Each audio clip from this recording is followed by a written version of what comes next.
Dears, എല്ലാവർക്കും നമസ്കാരം. മൗനരാഗം സീരിയലിൻ്റെ നാളത്തെ പ്രൊമോ വിശേഷത്തിലേക്ക് എല്ലാ കൂട്ടുകാർക്കും സ്വാഗതം കേട്ടോ.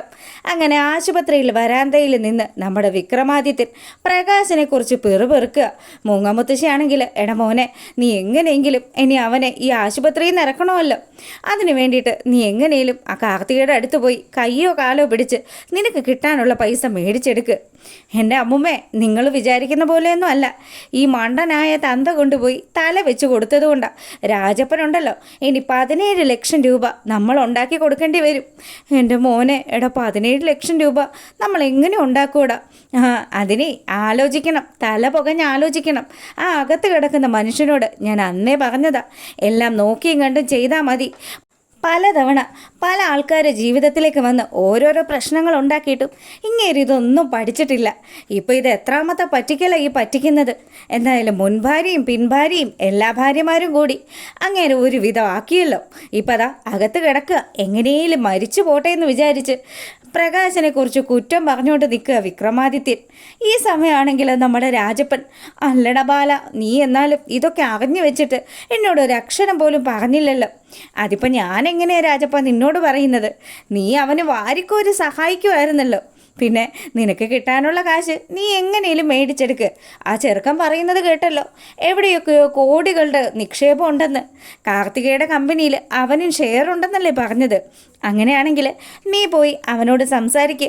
അവൻ പണം തിരികെ തരുമോ എന്നുള്ള കാര്യം കണ്ടു തന്നെ അറിയണം. നീ ചുമ്മാ അതും ഇതും പറഞ്ഞ് എന്നെ പേടിപ്പിക്കല്ലേ. ഇനി എൻ്റെ മനസമാധാനം പോയി. ആ ആശുപത്രി കിടക്കുന്നവൻ എന്തായെന്ന് പോലും അറിയത്തില്ല. അങ്ങനെ അവൻ നമ്മുടെ രാജപ്പൻ ആശുപത്രിയിലേക്ക് പോകാൻ തുടങ്ങുക. ഈ സമയമാണെങ്കിൽ നമ്മുടെ കല്യാണിയും കാർത്തികയും കാദംബരിയും ഒക്കെ കൂടി ചേർന്ന് പാട്ടും മേളവും ഡാൻസും ഒക്കെ ആയിട്ട് നല്ല രസമാക്കുക അവിടെ. പ്രകാശൻ എന്ന് പറയുന്ന തന്തയ്ക്ക് കൊടുക്കാവുന്നതിൽ വെച്ച് ഏറ്റവും നല്ല ശിക്ഷ കൊടുത്തതിൻ്റെ സന്തോഷം കൂടപ്പറപ്പുകൾ ചേർന്നങ്ങ് ആഘോഷമാക്കുക. അപ്പോൾ സദ്യയൊക്കെ കഴിച്ചു. നല്ല ഗംഭീരമായിട്ടുള്ള സദ്യയായിരുന്നു അല്ലേ കിരണളിയ? എന്തായാലും അളിയൻ്റെ അമ്മായിയപ്പൻ്റെ കല്യാണം നടക്കുമെന്നൊക്കെ വിചാരിച്ച് പാവം മനുഷ്യൻ ഇപ്പോൾ എവിടെയാണ് കിടക്കുന്നത്? ഏതോ ഒരു ആശുപത്രിയിൽ ആരോരും ഇല്ലാണ്ട് കിടക്കുമായിരിക്കുമല്ലേ. എന്തായാലും അയാൾക്ക് കിട്ടാവുന്നതിൽ വെച്ച് മാക്സിമം നല്ലൊരു പണി തന്നെയാണ് മക്കളൊക്കെ കൂടി ചേർന്ന് കൊടുത്തത്. പിന്നീട് നമ്മുടെ ലക്ഷ്മിയമ്മയും അതുപോലെ ദീപയെയും ഓരോ കസേരകളിൽ ഇരുത്തിയിട്ട് മക്കളെല്ലാവരും ചേർന്ന് അതിന് ചുറ്റും കൈയൊക്കെ തട്ടി നല്ല ഘോഷമാക്കി ആ ഒരു മൂഡ് അങ്ങ് കളറാക്കിക്കൊണ്ടിരിക്കുക. ഈ സമയം നമ്മുടെ കാദംബരി എല്ലാം കണ്ടുകൊണ്ട് വളരെ സന്തോഷത്തോടു കൂടി നിൽക്കുക കേട്ടോ. പ്രകാശനെ പോലെയുള്ള ഒരു അച്ഛനെ തകർത്തതിൻ്റെ ആഘോഷമാണ് ഇവിടെ നടക്കുന്നത്. അങ്ങനെ രണ്ട് കുടുംബങ്ങളും ഒന്ന് ചേർന്നിരിക്കുക. ഇവിടെ ഇവർ ആഘോഷങ്ങൾ പൊടിപൂരമാക്കുമ്പോൾ നമ്മുടെ പ്രകാശൻ്റെ നില അതീവ ഗുരുതരമായിട്ട് തുടരുകയാണ്. ആശുപത്രിയിൽ പ്രകാശനെ നോക്കുന്ന ഡോക്ടറാണെങ്കിൽ മൂങ്ങാമുത്തശ്ശിയുടെ അടുത്തേക്ക് വന്നു. അതെ, എത്രയും പെട്ടെന്ന് ഇയാൾക്ക് ബൈപ്പാസ് ചെയ്യേണ്ടി വരും. ഓപ്പറേഷൻ ചെയ്തില്ലെങ്കിൽ ഇയാളുടെ ജീവൻ തന്നെ നിലനിൽക്കുമെന്ന് സംശയം. എൻ്റെ പൊന്നു സാറേ, ഞങ്ങൾ എന്ത് ചെയ്യാനാ സാറേ? ഞാനും ഈ നിൽക്കുന്ന ചെറുക്കനും മാത്രമേ ഉള്ളൂ അവന് സ്വന്തമെന്ന് പറയാൻ. എല്ലാവരും ഞങ്ങളെ ഉപേക്ഷിച്ച് സാറേ. എങ്ങനെയെങ്കിലും എൻ്റെ മോൻ്റെ ജീവൻ രക്ഷിക്കണം. എന്ത് വേണമെങ്കിലും ഞങ്ങൾ ചെയ്യാൻ സാറേ. അങ്ങനെ എന്നോട് പറഞ്ഞിട്ട് കാര്യമൊന്നുമില്ല. നിങ്ങൾ ചെയ്യാനുള്ളത് അവിടെ ആശുപത്രിയിലെ റിസപ്ഷനിൽ പോയിട്ട് അവിടെ പോയി ബില്ല് പേ ചെയ്യണം. എന്നാൽ മാത്രമേ ഓപ്പറേഷൻ വേണ്ടുന്ന കാര്യങ്ങൾക്ക് ഞങ്ങൾക്ക് അതൊക്കെ ചെയ്യാൻ പറ്റുള്ളൂ. അങ്ങനെ ഡോക്ടറിൻ്റെ ഭാഗം ക്ലിയർ ചെയ്ത് പുള്ളിക്കാരൻ അവിടുന്ന് പോവുക. ഡോക്ടർ പോയതും മൂങ്ങാമുത്തശ്ശി നേരെ നമ്മുടെ വിക്രത്തിൻ്റെ അടുത്തേക്ക് ചെന്നു. പൊന്നുമോനെ, എങ്ങനെയാണ് നമ്മുടെ അച്ഛനെ രക്ഷിക്കുക?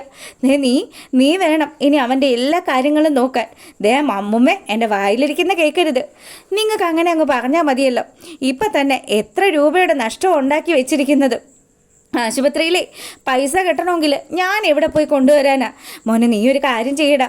നീ ആ കാർത്തികയുടെ കമ്പനിയിലേക്ക് ചെല്ല്. അവിടെ ചെന്നിട്ട് അവരോട് ആ പൈസ തരാൻ പറ. നിനക്ക് ഷെയർ കിട്ടുമല്ലോ. കാര്യങ്ങൾ പറയും, അവർ ചെയ്യാണ്ടിരിക്കില്ലായിരിക്കും. പിന്നെ ഇപ്പം തന്നെ ഇങ്ങ് ഒലത്തും. അങ്ങനെ വിക്രമാദിത്യൻ ദേഷ്യത്തോടു കൂടി ആശുപത്രിയിൽ നിന്ന് ഇറങ്ങി പോവുക. അവൻ നേരെ പോകുന്നത് നമ്മുടെ കാർത്തികയുടെ കമ്പനിയിലേക്ക്. അവിടെ ചെന്നതും വിക്രം വരുന്നുണ്ടെന്ന് അറിഞ്ഞ് കാർത്തികയുടെ സെക്യൂരിറ്റി നമ്മുടെ വിക്രത്തിനെ തടയുകയാണ്. അങ്ങനെ വിക്രം അവിടെ തടവിലായി നിൽക്കുമ്പോഴാണെങ്കിലോ പ്രകാശൻ്റെ കാര്യങ്ങളും സംസാരിച്ചുകൊണ്ട് ബാലനും രാജപ്പനും കൂടി മുട്ടനടി നടക്കുക. എടാ, ഞാൻ നിന്നോട് അപ്പോഴേ പറഞ്ഞതാണ് സൂക്ഷിച്ചും കണ്ടും പണം ചെലവാക്കണമെന്ന്. എന്നാലും ഇതൊരു വല്ലാത്ത ചെയ്തായി പോയി. ഇനി ആശുപത്രി കിടക്കുന്നവൻ ചത്തുപോയി കഴിഞ്ഞാൽ എൻ്റെ പണം ആരാ തിരികെ തരിക?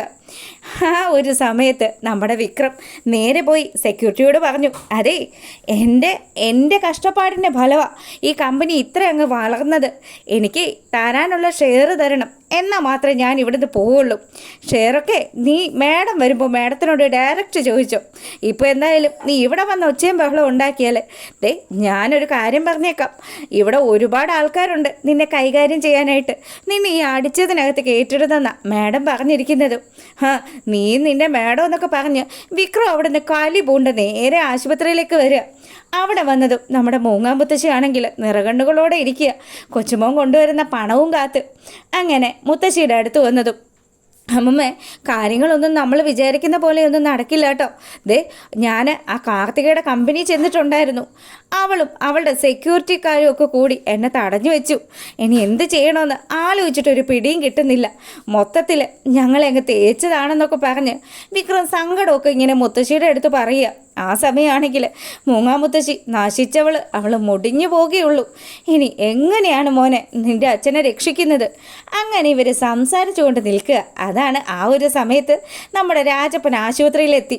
രാജപ്പനെ കണ്ടതും, അതേ രാജപ്പൻ വരുന്നുണ്ട്, രാജപ്പൻ്റെ അടുത്ത് പോയി ഒന്ന് സംസാരിക്കാമെന്ന് പറഞ്ഞ് മൂങ്ങ ഓടിച്ചെല്ലുക. എടാ രാജപ്പ, എങ്ങനെയെങ്കിലും നീ ഒന്ന് സഹായിക്കടാ, എൻ്റെ മോൻ്റെ ജീവൻ എങ്ങനെയെങ്കിലും ഒന്ന് രക്ഷിക്ക്. തള്ളെ അങ്ങ് മാറി നിന്നോണം.